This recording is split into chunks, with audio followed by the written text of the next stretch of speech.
Because slash. I was not typing. Slash is coming by default. Okay, no see, I'm clicking on 0, 1. Okay, slash is coming by default. Okay, 12, I'm clicking, slash is coming by default. 2002, something I have given. Okay, the meaning of text plus calendar is like either user can type it or he can select from the calendar. Two options is there. That is the meaning of text plus calendar. Understood right what I'm trying to say? Any questions here? Text plus calendar or else you can only restrict to the calendar, like all the text input.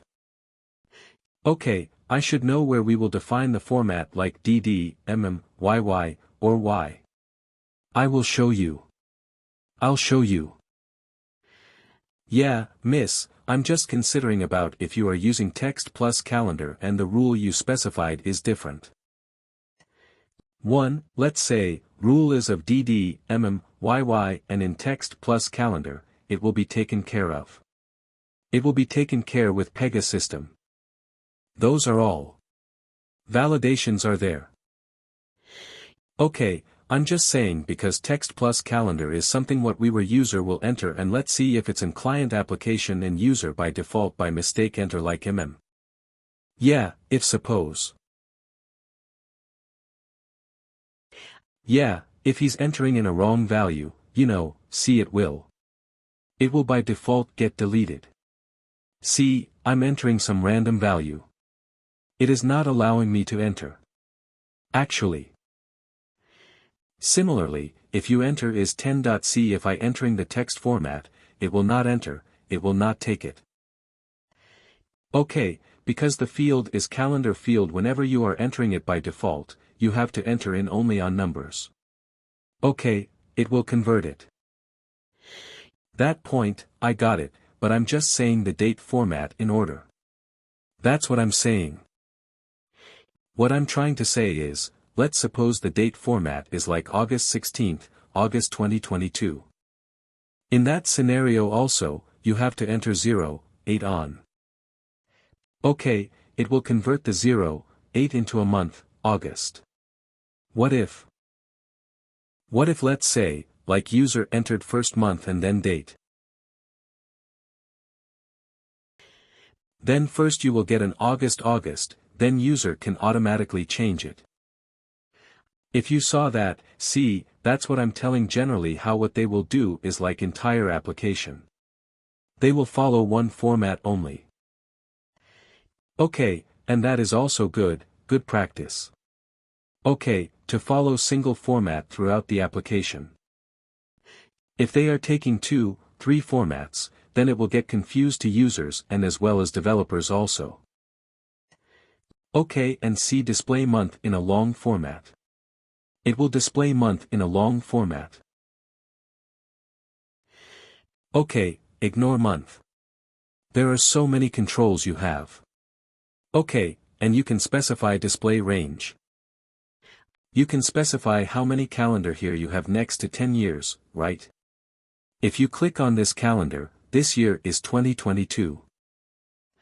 Right, you cannot go more than 10 years ahead. See, it is going till 2032. Only I'm clicking here.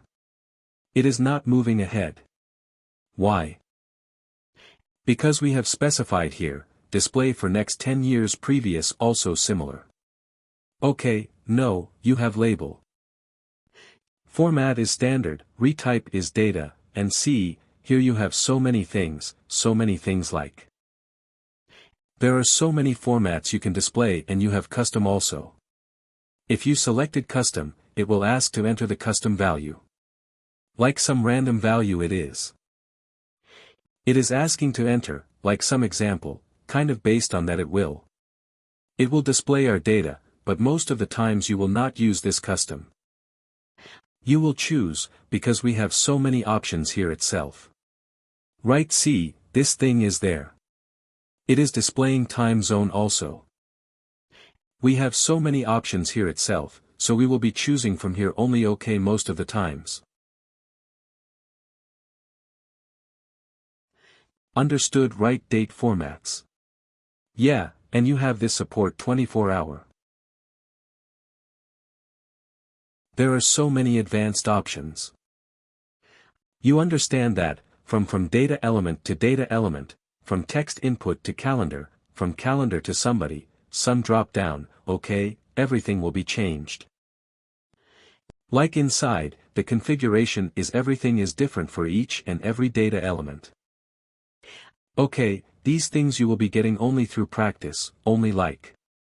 Okay, like we can't explain for each and every data element, right, whenever you are developing, by gaining that hands-on practice itself, you would be getting understanding, like how to use which thing at what point of time. But these two are clarified, it text, input and label. Any questions? Next thing is button.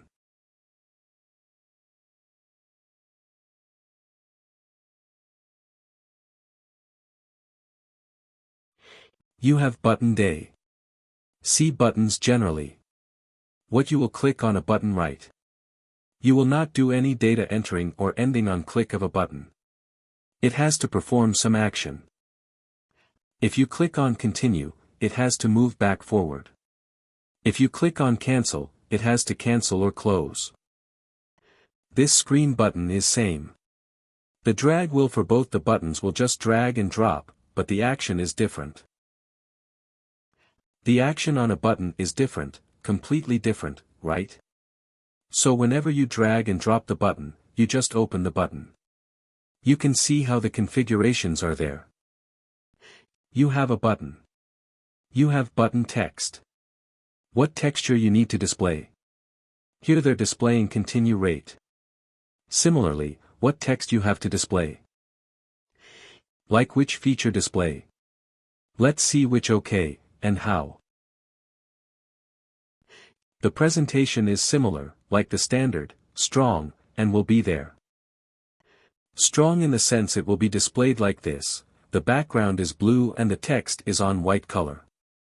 This is a strong button. Continue is a strong button. Cancel is a standard button. Like strong on standard. I like label format, just like it will represent the color. It will actually differentiate the colors only. Okay, you don't think strong is something it has much more capabilities on. Those are all the label formats. Okay, the name they have given, like this, okay, strong. And these simple, strong standard okay.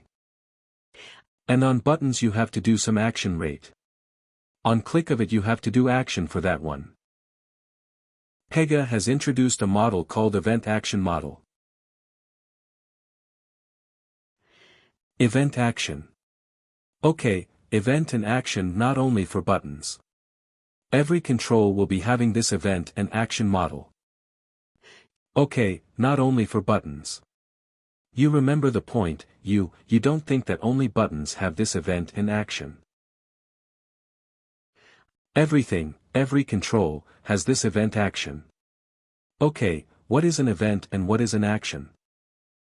Let's see, there is an access tab here if you see the general presentation and actions. Okay, there is an action step if you click on it, not only for buttons. Let me show you for this calendar format also. So you have an actions here.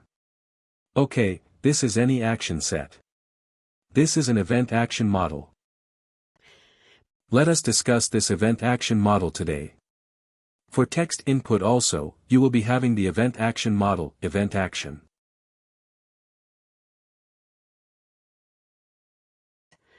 Let's see for. So okay, for the everything event action model is same, not like a general and presentation. See general dash, and presentations will be differentiated for each and every control. It will be different for buttons, it will be different for data, but even action model is same for everything before buttons and for drop-downs, for calendar formats, everything is same. Okay, I'm creating one action set. Let's see how actually it looks like. Click on create this action set. It has It is asking for event, it is asking for action.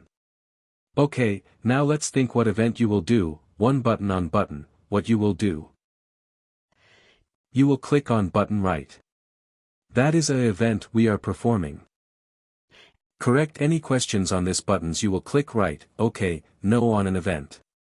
You will add click. You have double click over right click and keyboard shortcuts you have, so generally this is a button on button. You can add anything. You can add you can double click also. You can add hover also, okay. But what I'm trying to say, generic thing, what you will do is like on button, you will do a single click on it. On this continue button. You will not double click, you will do a single click. So let me click only here. Event is click and action. What is the action we need to perform? Here we are performing. If you're clicking on continue, flow is moving forward. If you click on cancel, it is getting closed.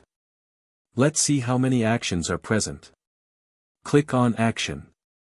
Clicking on all actions. Okay, clicking on all actions. There are so many actions. Let me beat.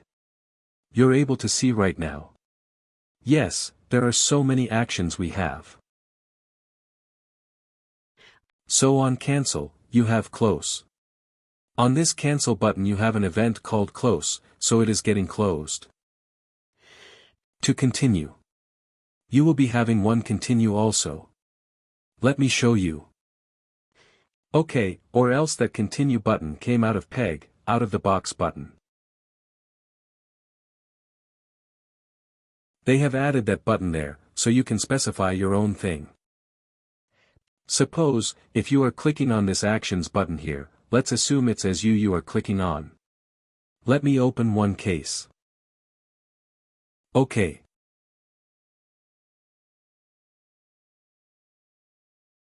One case, let's configure any small kind of action.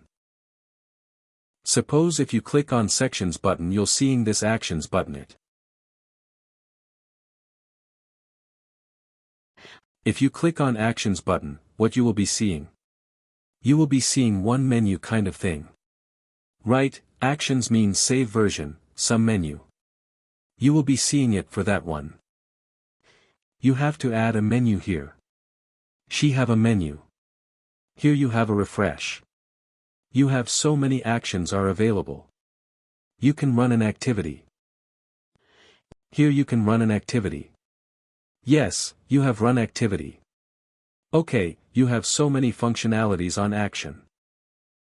So, based on your requirement, you can choose what action you are going to perform. Suppose you have this actions button here. On click of the button. What is happening? You are showing some menu items, right, some menu details. You are showing, this is called a menu, okay. Similarly, if you want to add that menu to some button, you will add this menu. Let's see how it looks like, how to configure it. It is asking for some content. Click on down arrow. Let's see if any out of the box is available.